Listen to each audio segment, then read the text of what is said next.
பாஜக புதிய மாநில தலைவர் அறிவிப்பு நிகழ்ச்சியில் அண்ணாமலை பேசி வருகிறார். அதனை நேரலையில் பார்க்கலாம்.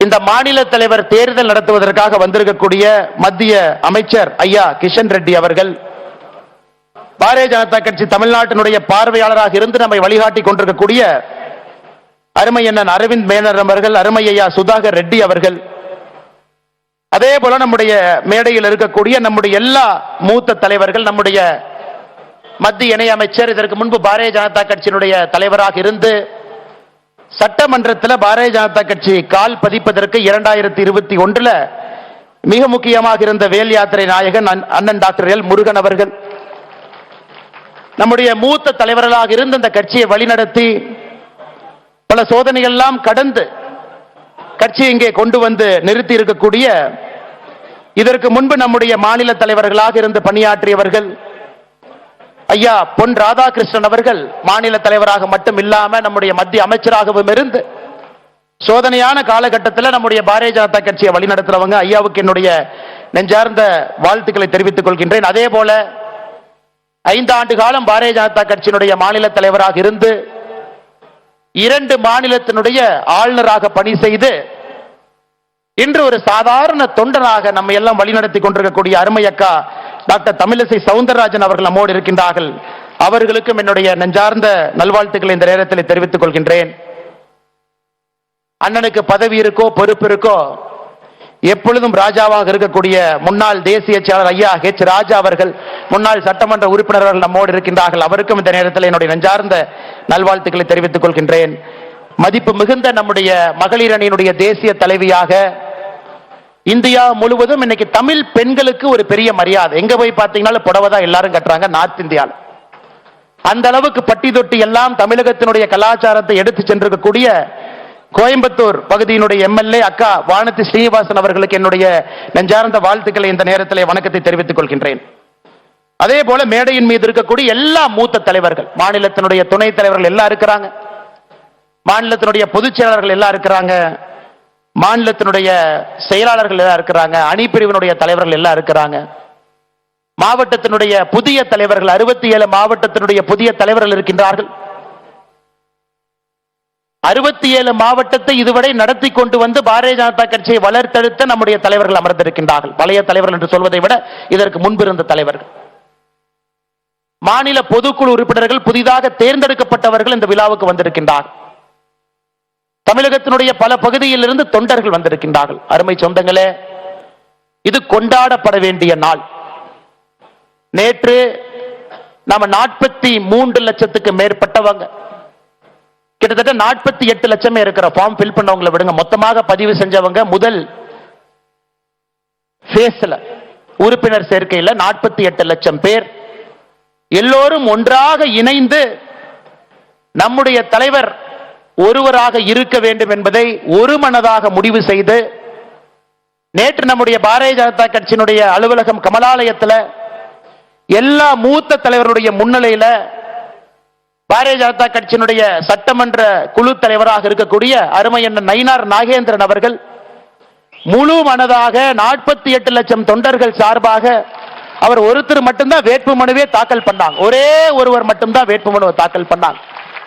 அதை முறைப்படி நம்முடைய தலைவர்கள் சற்று நேரத்தில் அறிவிப்பாங்க. அண்ணன் நயினார் நாகேந்திரன் அவர்கள் நம்முடைய வாழுகின்ற காந்தியாக இருந்து நம்மை வழிநடத்தி கொண்டிருக்கக்கூடிய ஐயா எம்.ஆர். காந்தி அவர் உட்பட நம்முடைய எல்லா சட்டமன்ற உறுப்பினர்களுக்கும் என்னுடைய நெஞ்சார்ந்த வணக்கத்தை தெரிவித்துக் கொள்கின்றேன்.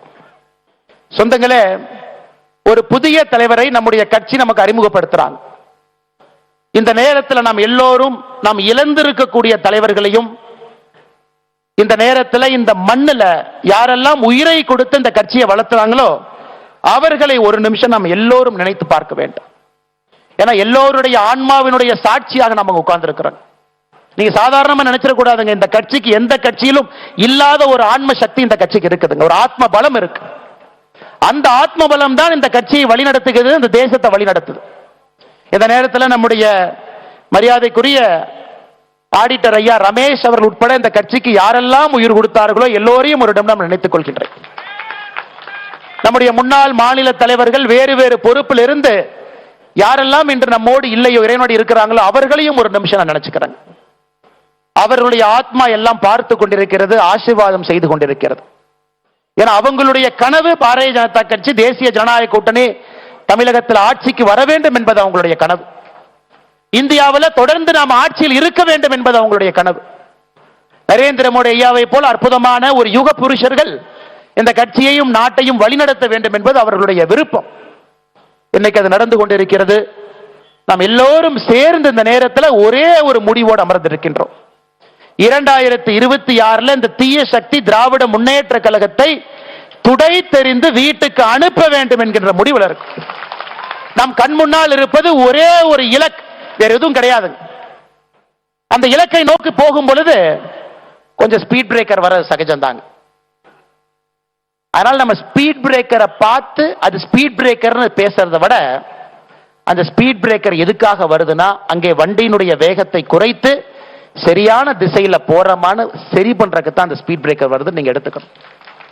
ஏன்னா ஒரு கூட்டணியோடு இருக்கின்றோம், ஒரு பலம் வாய்ந்த கட்சியோடு தேசிய ஜனநாயக கூட்டணியில் அவங்க இணைஞ்சிருக்கிறாங்க. நிறைய சிறிய கட்சிகள் பெரிய கட்சிகள் எல்லாம் அந்த கூட்டணியில் இருக்கிறாங்க. அகில இந்திய அளவில் நம்முடைய பாரத பிரதமர் ஐயா நரேந்திர மோடி அவர்கள் தேசிய ஜனநாயக கூட்டணியை வழிநடத்துறாங்க. நேற்று நம்முடைய உள்துறை அமைச்சர் அமித்ஷாஜி அவர்கள் சொன்னது போல தமிழகத்தில் தேசிய ஜனநாயக கூட்டணி அனைத்து இந்திய அண்ணா திராவிட முன்னேற்ற கழகத்தினுடைய பொதுச் செயலராக இருக்கக்கூடிய அண்ணன் எடப்பாடி பழனிசாமி அவர்கள் தலைமையில் 2026 சட்டமன்ற தேர்தலை சந்திக்க இருக்கின்றோம். அதையெல்லாம் நாம் உணர்ந்திருக்க வேண்டும். எந்த திசையில போறோம், எந்த பாதையை நோக்கி போறோம். ஏன்னா இன்னைக்கு நமக்கு இலக்கு தெரியும், திராவிட முன்னேற்ற கழகத்தை வீட்டுக்கு அனுப்பணும். இலக்கு சரி, பாதையும் சரி. இன்னும் 9 மாசம் எந்த பாதையில போக போறோம்? தலைவர் கிடைச்சிட்டாங்க, அந்த பாதையில் நம்மளை கூட்டிட்டு போறாங்க.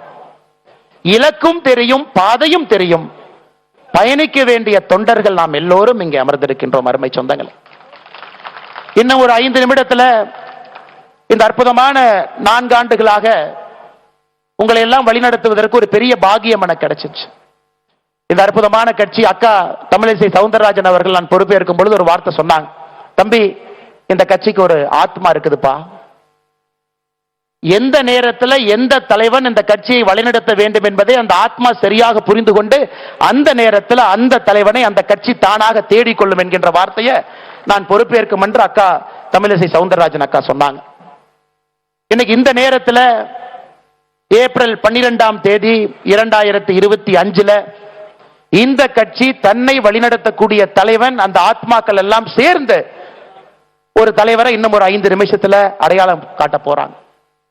அன்பு சொந்தங்களே, உங்களை எல்லாம் வழிநடத்தியது ஒரு பெரிய பாக்கியமாக நான் கருதுகின்றேன். வாழ்க்கையில எத்தனையோ விஷயங்கள் நாம் செய்தாலும் கூட பாரதிய ஜனதா கட்சியினுடைய ஒரு தொண்டன் என்பது என்னை பொறுத்தவரை ஒரு உச்சகட்ட பொறுப்பாக எப்பொழுதும் நான் சொல்லுவேன். அற்புதமான மனிதர்கள் இருக்கக்கூடிய கட்சி, எதையும் எதிர்பார்க்காம பணி செய்ய மனிதர்கள் இருக்கக்கூடிய கட்சி, உயிரை கொடுத்து வேலை பார்ப்பவர்கள் இருக்கக்கூடிய கட்சி, யார் தலைவராக வந்தாலும் முழு மனதாக ஏற்றுக்கொண்டு அவர்களோடு பயணம் செய்யக்கூடிய கட்சி. இந்த நேரத்தில் 2021 மே மாசத்துக்கு நான் போறேங்க. அண்ணன் முருகன் அவர்கள் பாரதிய ஜனதா கட்சியினுடைய தலைவராக இருந்து நம்மை வழிநடத்தி 4 சட்டமன்ற உறுப்பினர்கள் அளித்துவிட்டு ஐயா நரேந்திர மோடி அவர்கள் என்னுடைய மந்திரி சபையில முருகன் அவர்கள் இருக்க வேண்டும் என்று அழைத்துக் கொண்ட பொழுது அந்த பொறுப்பை முருகன் ஐயா எனக்கு கொடுத்தாங்க. ஒரு ரிலே லேஸ்ல முன்னாடி ஓடுறவங்க அந்த பேட்டரை என் கையில கொடுக்கிறாங்க. நான் வந்த பொழுது உங்க யாருக்கு என்னை தெரியாது. உண்மையை சொல்ல வேண்டும் என்றால் என்னை விட தகுதி வாய்ந்தவர்கள், திறமை வாய்ந்தவர்கள் இந்த மேடையில மட்டுமே 99% மக்கள் என்னை விட திறமையானவர்கள், தகுதியானவர்கள் இந்த மேடையின் மீது அமர்ந்திருக்கின்றார். எல்லோரும்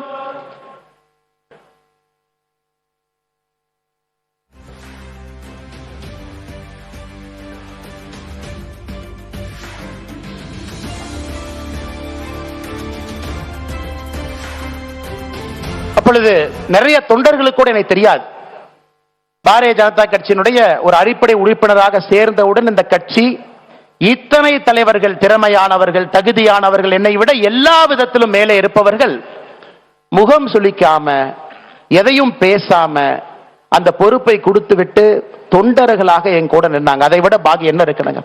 பொன் ராதாகிருஷ்ணன் ஐயாவை போன்றவர், இதற்கு முன்பு இருந்த மிகப்பெரிய தலைவர்கள். ஒரு வார்த்தை சொல்லு, அரசியல் அனுபவம் கிடையாது, அவருடைய வயதுல பாதி வயது தான் சில பேர் தொடர் இருக்கும்.